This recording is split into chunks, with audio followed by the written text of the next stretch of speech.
மறைநூல் அறிஞர் பரிசேயர் ஆகியோரின் நெறியை விட உங்கள் நெறி சிறந்திருக்கட்டும்.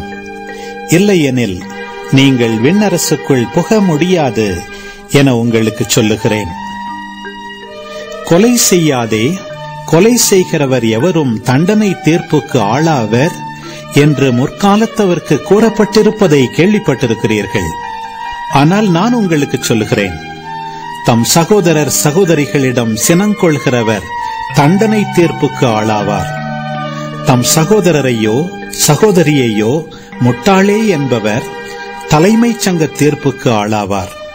அறிவிலியே என்பவர் எரிநரகத்துக்கு ஆளாவார். ஆகையால் நீங்கள் உங்கள் காணிக்கையை பலிபீடத்தில் செலுத்த வரும்பொழுது உங்கள் சகோதரர் சகோதரிகள் எவருக்கும் உங்கள் மேல் ஏதோ மனத்தாங்கல் உண்டென அங்கே நினைவுற்றால், அங்கேயே பலிபீடத்தின் முன் உங்கள் காணிக்கையை வைத்துவிட்டு போய் முதலில் அவரிடம் நல்லுறவு ஏற்படுத்திக் கொள்ளுங்கள். பின்பு வந்து உங்கள் காணிக்கையை செலுத்துங்கள்.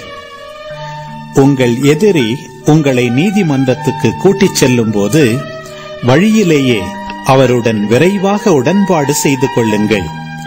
இல்லையேல் உங்கள் எதிரி நடுவரிடம் உங்களை ஒப்படைப்பார். நடுவர் காவலரிடம் ஒப்படைக்க நீங்கள் சிறையில் அடைக்கப்படுவீர்கள். கடைசி காசு வரை திருப்பிச் செலுத்தாமல் அங்கிருந்து வெளியேற மாட்டீர்கள் என உறுதியாக உங்களுக்கு சொல்லுகிறேன்.